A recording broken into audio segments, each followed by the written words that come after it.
Well, here we go. It's Waffle-Free Storytelling time again, folks. It's Tina Konstant here, and I'm so glad you've joined me. So, as always, you know that the waffle is down in the show notes. But in the meantime, we're jumping right into this week's story, which is all about the big adventure. And this particular adventure was for Abbot King, who was a big man. On the day he was born, people looked at his size and they all agreed he was going to do magnificent things. And so it happened, probably because he was told so often that he would grow up to do great things, that Abbot King set his sights from a very young age on living a remarkable life. "I'm going to be an explorer," he declared. "I'm going to travel the length and the breadth and the depth and the height of the world. I'm going to be a great adventurer." And everyone believed him because, after all, they expected no less.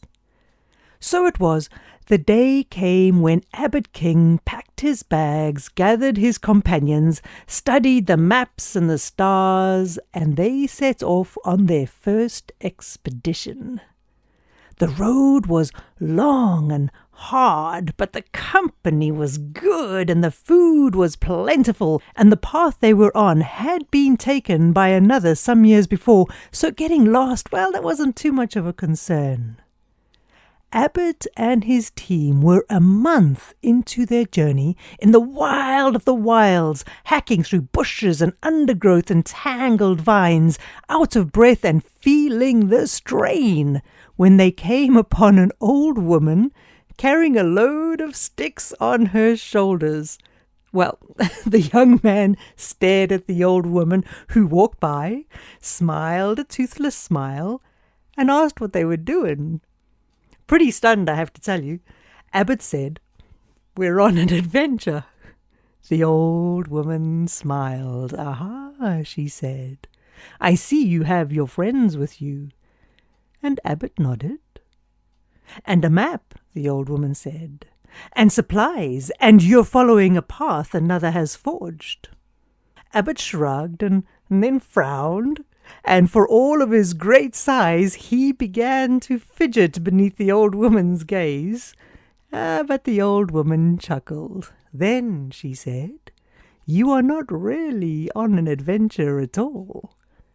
Well, Abbot and his friends stared after the old woman as she scaled the hillside, weaving between the vines and the undergrowth like the bundle of sticks on her back weighed nothing at all.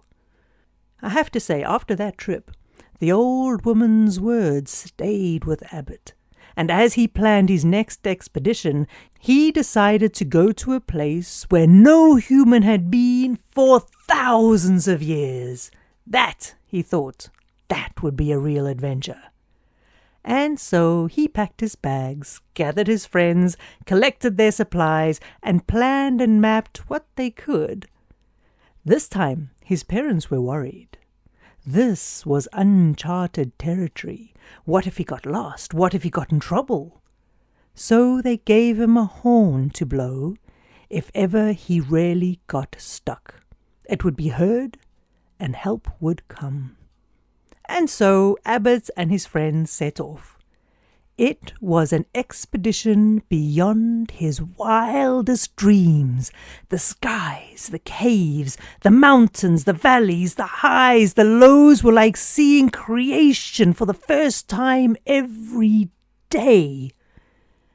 2 months into their journey, Abbot and his friends stood in awed silence when they found themselves in a place no human had stood for 20,000 years. It was cold, it was wet, their supplies were running low, but their spirits were soaring high.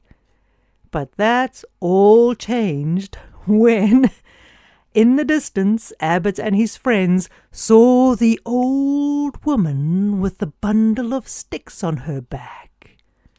She strode by them, smiled her toothless smile, waved, and asked what they were doing. Abbott was the first to speak up. "We're standing where no one has stood for 20,000 years." The old woman looked down at her feet where she was standing, and then she smiled. "Well," she said, "I see you have supplies and company." Abbott nodded. "Of course." "I see," said the old woman, "that you have a way to get help if you get lost." Abbott again shrugged. "Of course," he said, but without much confidence now. The old woman patted his arm and said, "Well, then it's not really an adventure at all, is it?" Abbott was confounded. What did the old woman mean? When they got home, Abbott started to plan his next trip. Next time, he would take no friends. He would take no map. He would not take a horn to call for help. He would take nothing except himself. And he would go to a place not even the old woman could get to.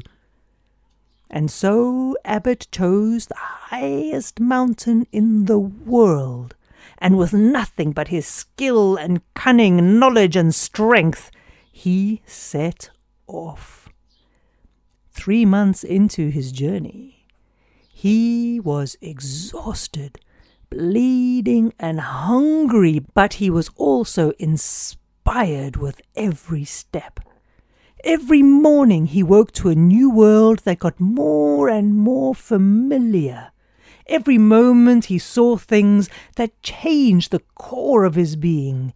Every day he watched the sunrise and the sunset. He felt the heat on his face and the rain on his skin. He ate what he found, and he took in air so filled with life that he felt like a new man with every breath. So you can imagine his surprise when he climbed up a steep, rocky cliff to see the old woman in front of him.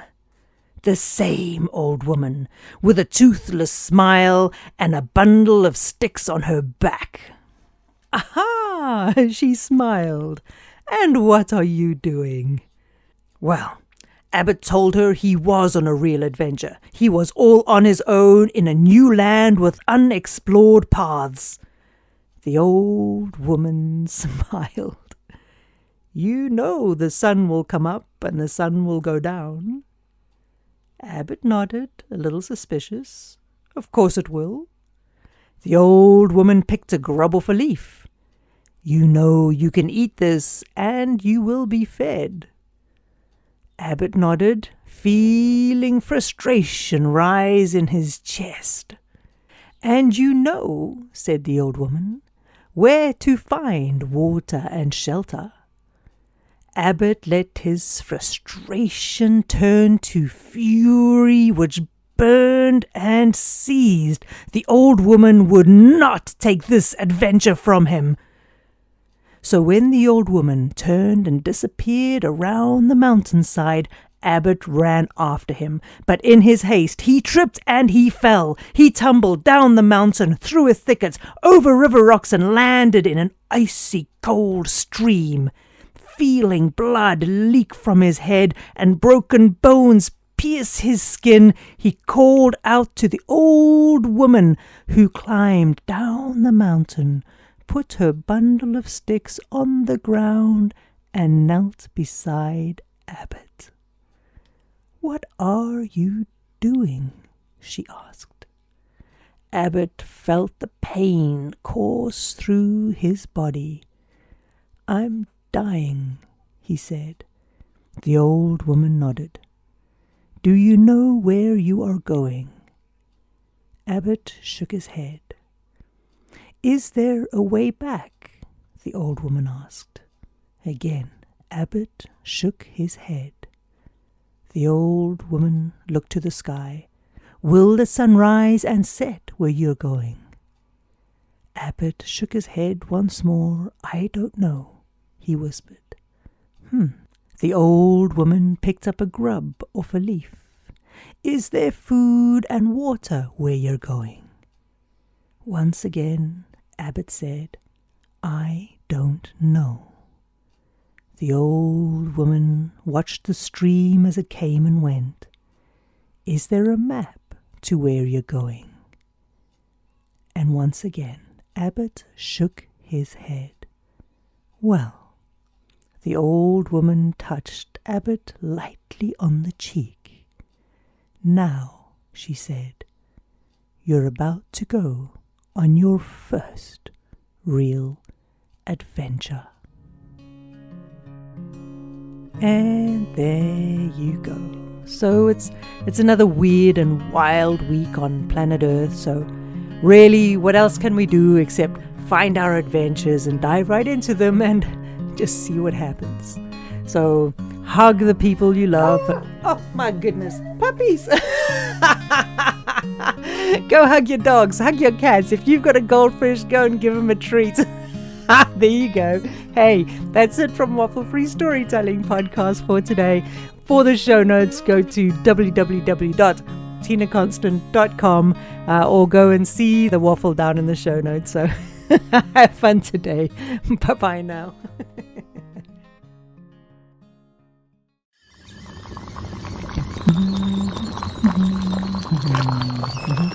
Hey. Biscuits later, Jack.